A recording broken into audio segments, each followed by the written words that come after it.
शौर्य दिखाने के लिए चाहे जंग का मैदान हो या कूटनीति के लिए सियासत, हर एक जगह बिहारी कभी भी आगे ही रहते हैं। तो ऐसे ही दो बिहारी बेटों पर एक बार फिर से प्रधानमंत्री नरेंद्र मोदी ने बड़ा भरोसा जताया है और उन्हें बड़ी जिम्मेदारी सौंपी है। नमस्कार, मैं हूं प्रियदर्शन और आप देख रहे हैं न्यूज 4 नेशन। और हम सबने देखा है कि कैसे ऑपरेशन सिंदूर के दौरान बिहार के कई लाल ने देश की रक्षा करने के लिए अपने जान की बाजी लगा दी। इतना ही नहीं, हमने यह भी देखा कि इस पूरे अभियान को आगे बढ़ाने में बिहार के कई नौनिहालों ने लगातार कई ऐसी रणनीतियां सेट की जिसका नतीजा रहा कि पाकिस्तान पानी मांगने लगा। और स्थिति है कि अब आतंकवाद के पोषित और संरक्षित करने वाले पाकिस्तान को पूरी दुनिया में बेनकाब करने के लिए एक बार फिर से बिहार के दो बेटों पर प्रधानमंत्री नरेंद्र मोदी के नेतृत्व वाली केंद्र सरकार ने बड़ा भरोसा जताया है और उन्हें पूरी दुनिया में आतंकवाद के खिलाफ भारत की जो जीरो टॉलरेंस की नीति है उसे पूरी दुनिया में पहुंचाने के लिए एक उस सर्वदलीय प्रतिनिधिमंडल का हिस्सा बनाया है जो पूरी दुनिया के देशों में घूम घूम कर भारत के बारे में बताएगा कि भारत कैसे अब आतंकवाद के खिलाफ जीरो टॉलरेंस की नीति अपना रहा है। दरअसल आपको बताएं कि ऑपरेशन सिंदूर के बाद भारत ने विश्व समुदाय को आतंकवाद के खिलाफ कड़ा संदेश देने के लिए एक और बड़ी पहल की है। इसके लिए 7 नेताओं वाला एक सर्वदलीय प्रतिनिधिमंडल गठित हुआ है जिसमें बिहार के 2 सांसद शामिल हैं। यहाँ आपको बताएं कि विपक्ष और सत्तारूढ़ जो एनडीए है, इन दोनों तरफ से 7 नेताओं को इस सर्वदलीय प्रतिनिधि मंडल में आतंकवाद के खिलाफ जीरो टॉलरेंस का जो भारत का कड़ा संदेश है उसे देने के लिए अन्य देशों के दौरा करने वाले प्रतिनिधि मंडल की जिम्मेदारी यानी कि नेतृत्व संभालने का मौका दिया गया है। और शनिवार को ही इसे लेकर के संसदीय कार्य मंत्रालय की ओर से बताया गया है कि इस प्रतिनिधिमंडल में जो 7 लोग होंगे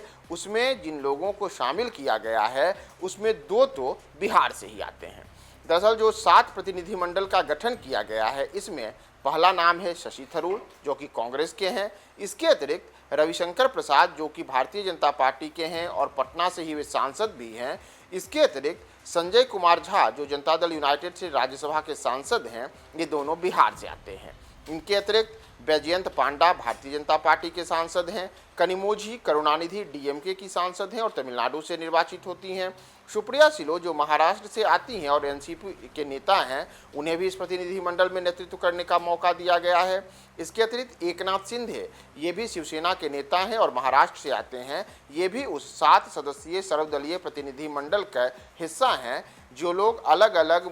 प्रतिनिधिमंडल के साथ दुनिया के अलग अलग देशों का दौरा करेंगे और वहां जाकर के आतंकवाद के खिलाफ भारत की जीरो टॉलरेंस की नीति को लेकर के और पाकिस्तान के द्वारा कैसे भारत में आतंक फैलाने के लिए समय समय पर कुलसित जो चीज़ें की गई हैं उसे लेकर के दुनिया के उस बिरादरी को जानकारी देंगे। तो इसमें सबसे बड़ी बात है कि जिन नेताओं को जिम्मेदारी दी गई है उसमें बिहार के 2 नेताओं को प्रमुखता से इसमें शामिल किया गया है, जिसमें एक रविशंकर प्रसाद हैं जो भारतीय जनता पार्टी के सांसद हैं, पूर्व केंद्रीय मंत्री रह चुके हैं और लंबे अरसे से भारतीय जनता पार्टी के उन नेताओं में शामिल हैं जो प्रखर वक्ता के तौर पर जाने जाते हैं। तो दूसरी ओर जनता दल यूनाइटेड के राज्यसभा सांसद हैं संजय कुमार झा जो मुख्यमंत्री नीतीश कुमार के बेहद खास और निकटस्थ नेताओं में माने जाते हैं और उन्हें एक उस समन्वय वाले सेतु का निर्माण करने वाला नेता भी माना जाता है जो केंद्र में भारतीय जनता पार्टी और जदयू के बीच बेहतर तालमेल को बनाने में अपनी अहम भूमिका निभाते हैं।